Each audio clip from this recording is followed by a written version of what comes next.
A year ago, my friend Evan gave me an exercise to develop some fluidity on the guitar, and it took me about a year to be able to get it under my fingers.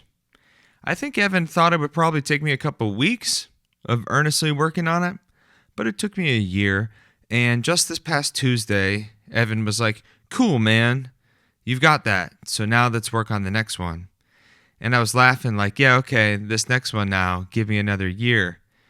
But then I started working on it, and I saw that I could make so much more progress on this new exercise, having spent a year on the first one. So I think I'll probably have that together, exercise number 2, in the next couple of weeks, even though the first one took me a year. And then I've been working on diminished licks. I've been playing some diminished scale type of things and corresponding with Robin Ford through his online guitar dojo, talking about my playing and getting some diminished lines happening. And likewise, I've spent about a year working on diminished. And we discussed other things throughout the course of the year, but I was kind of constantly getting some diminished things happening and finding opportunities to use the diminished scale. And just a few weeks ago, Robin was like, "Okay, man, yeah, like you're playing diminished licks. Good for you. Let's work on something else."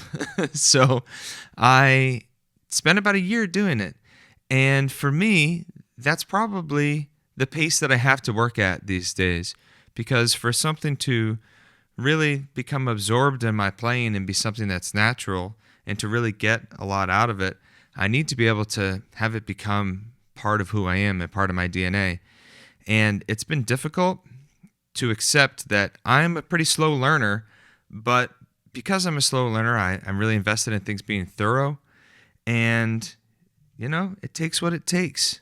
So this week on Earth Tones, episode 26, we're talking about practicing what's barely difficult. This is Earth Tones, episode 26.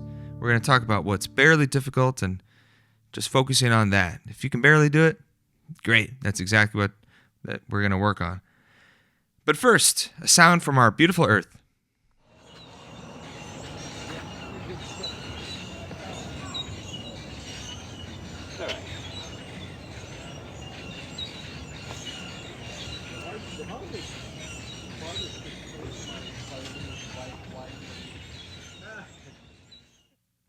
A beautiful sound. That's the sound of a bunch of birds on a golf course in Florida where we were setting up to play a concert. You can hear it in the background, everybody getting into position. Okay, for a bit of old news.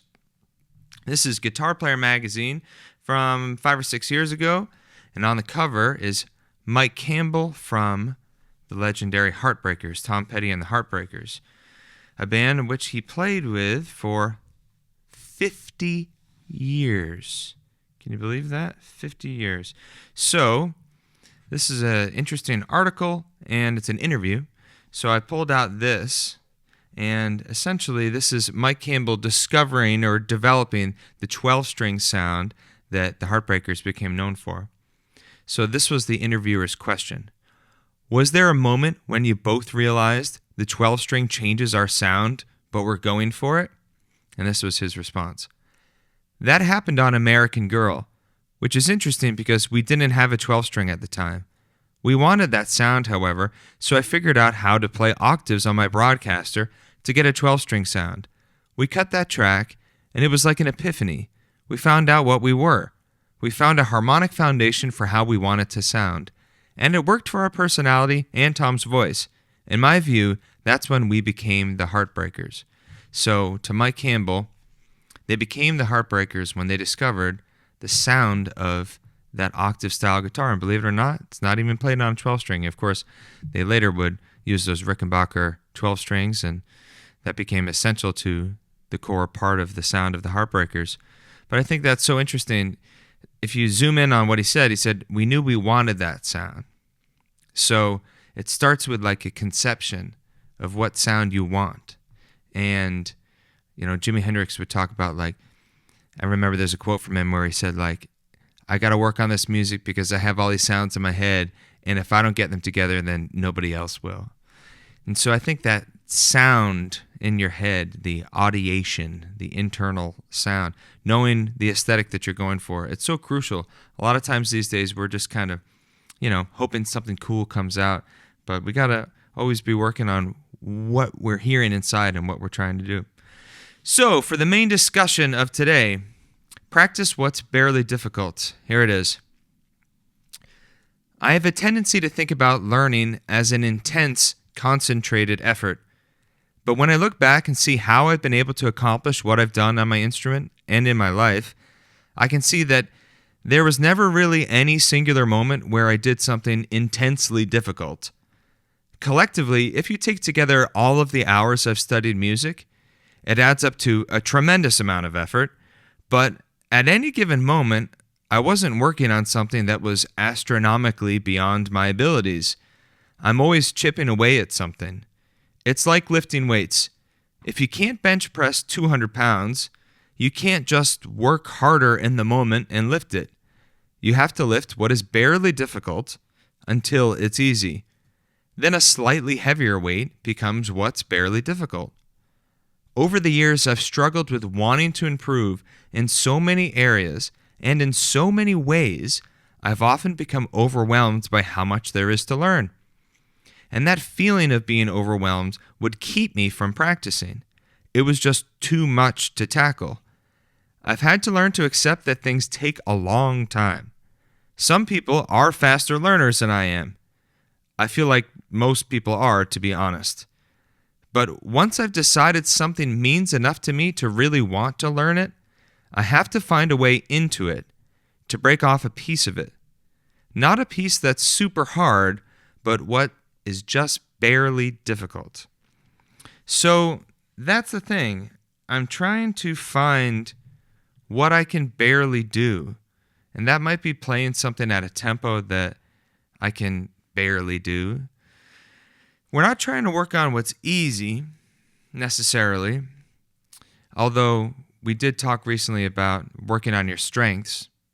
But we're trying to find, even if it's something that's a strength of yours, where that barely difficult zone is. So it can be tough to gauge that, especially at first when everything is pretty difficult. But after a while, you can sense, this is a little hard for me. And a little hard is like the sweet spot. There are times where something being extremely hard and just trying to figure it out might be a good idea. But for me, it's much more advantageous to find something that I can barely do and then to get some momentum going. I once had a lesson with somebody. I really beat myself up for a long time about not having been able to do this assignment. And I've thought a lot about it, but the assignment was transcribe every note that John Coltrane plays on his recording of My Favorite Things. And I was like 18. I would like to have thought that I would go home and say, okay, cool, you're on. And then failed, but tried earnestly and gotten started and then come back. And he would have said, great, let's move on. Unfortunately, what I did was get home, think, okay, I'm going to listen to it, and think I have no idea how to start doing this. I'll have to work on it at another time. And then days went by, and then weeks went by, and then months went by, and then years went by. And then I saw that teacher again, and I was like, man, I never did do that. And we kind of laughed about it. But I remember even in the lesson, he was telling me, this is really hard. And you're not going to really be able to do this, but part of this assignment is to just go get your hands dirty and see what happens. And I wish that I had done that, but I didn't know how to break off a piece of it. Now I would think like, okay, well, what can you grab? Maybe you should sketch out the form. Maybe you can just like draw squiggles where he plays really crazy lines, and any notes that you can grab. but let it just be a mess. Like I would find a way into it and make it fun. Be like, oh, there's a squiggly line that goes up and then down. I don't know what the notes are, but I'm going to draw the shape of the line that he plays, and I'm going to put it in the bar that just shows that all of those notes happen in this squiggle within those 2 beats. There's a lot of ways that I could think about it now, but I didn't have any of that conception. It was just like, wow, that's impossible. I don't know where to start, so I guess I won't do it. And there's been so many things like that. Some things I've had to do, and so I've learned to chip away at it, like, say, reading music or something, or theory, or, it could be anything, counterpoint, all the things you have to do when you're getting a music education. There's some things you have no choice. You're just going to figure them out because you have to. But then there's things like, okay, say like learning Cliffs of Dover. All right, well, yeah, of course I want to play Cliffs of Dover. That would be super cool. So I know like the first like couple licks. I've got like, the intro bend and maybe some of the pentatonic lines. And I've got like the main melody part. That little bit that I really like. Of course, everyone likes that. But I can't play it. And I think that the reason is that I haven't said, let me just grab another piece. Maybe just let me get another little piece. It's also super hard. And I've seen some people online, especially some like 9-year-old kids crushing Cliffs of Dover. And I'm like, man, I can't do that. That's frustrating that this 9-year-old can play circles around me. But I think if we're honest with ourselves, we have to just be where we're at. And it's easy to look at like the top of the mountain and say like, man, yeah, I like to play like Eric Johnson. And then you're like, actually playing like Eric Johnson is extremely difficult. So I guess I'm just going to not do that at all. When in reality, you could say, let me work on something that I can get. Let me see if I can play some background chords along with that, or just something that is barely difficult. And so when we're doing exercises or you're learning a piece of music, it might help you just to say, all right, what can I learn? It might be too hard, but if I can find something about it that I can get, a piece of it that's barely difficult, and then play it and enjoy it and cherish it, then you might find that you build up a little momentum. And I wish that if I could go back to that Coltrane transcription thing, I would have said, what's barely difficult? Well, what's barely difficult would be to just draw those lines or see the shape of what he's doing, or grab one little melodic device, transcribe something that is not a flurry of notes, transcribe 4 measures of something that is really easy from what he plays. When he does a long note, just transcribe one long note that Coltrane plays. I wish I had had some way into it, but we're learning about how we learn over time, and that's where I'm at now. Is that it's like, look, man, just give me a year. If that's a cool enough thing for me to work on, then great. I'm going to just take a year to try to get that into my playing. So as a musical example, this was an example of the exercise that I worked on.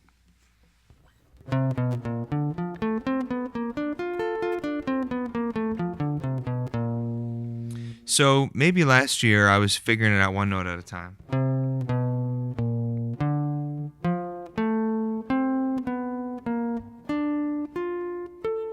And had to really work out the fingering. And the idea was, you not only do you have to play that, but you need to then put it through all the circular fourths.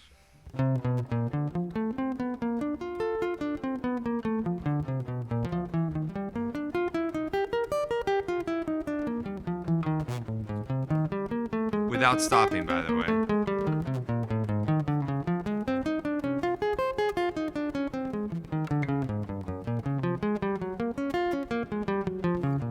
I'm not going to make you hear the whole circle of fourths, but I can play that now, and I could probably play it faster, but that's just one of, the 4 categories of working on this particular lick. But anyways, the idea is it started with just figuring out what I could do from that sequence, and just dead simple saying, all right, I know that it's this, and then I have to find one of these, to find one of these, then they'll sequence again an octave higher, and each one of those scale degrees, those notes of the arpeggio. And so it was difficult fingering wise and everything, and instead of getting frustrated, I just said, all right, today let's see if I can play it in one key, in one position, whatever.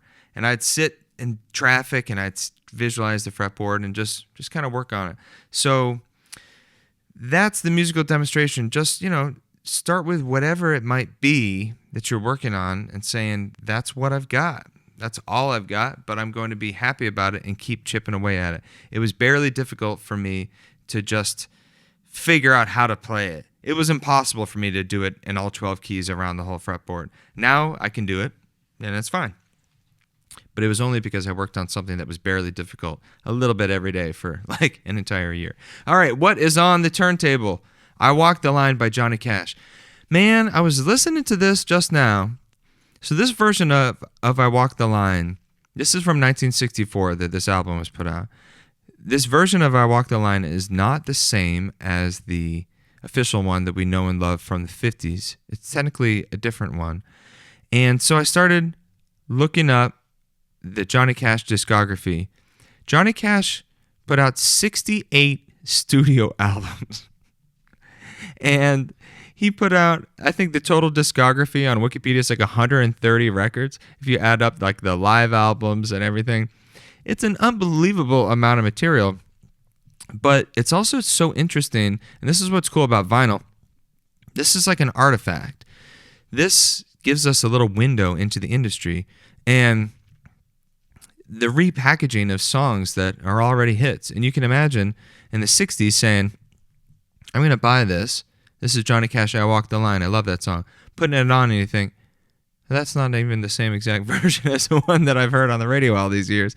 So, man, putting out that much music, you learn a lot about just how the industry works and how prolific these guys had to be in order to stay relevant. I remember hearing that Hendrix had like a 2-album-a-year contract. The Beatles were putting out that much music. They had short careers that put out so much music, and it's amazing to think about that. What is something that helped me this week? Listening to Minnie Riperton in bed. I'll tell you, man, I was trying to think of some like nice R&B music to listen to, and I wanted to check out something psychedelic. I wanted some psychedelic R&B to follow up on my Jimi Hendrix obsession. And I was like, we have all this bombastic electric guitar music that comes after Jimi Hendrix.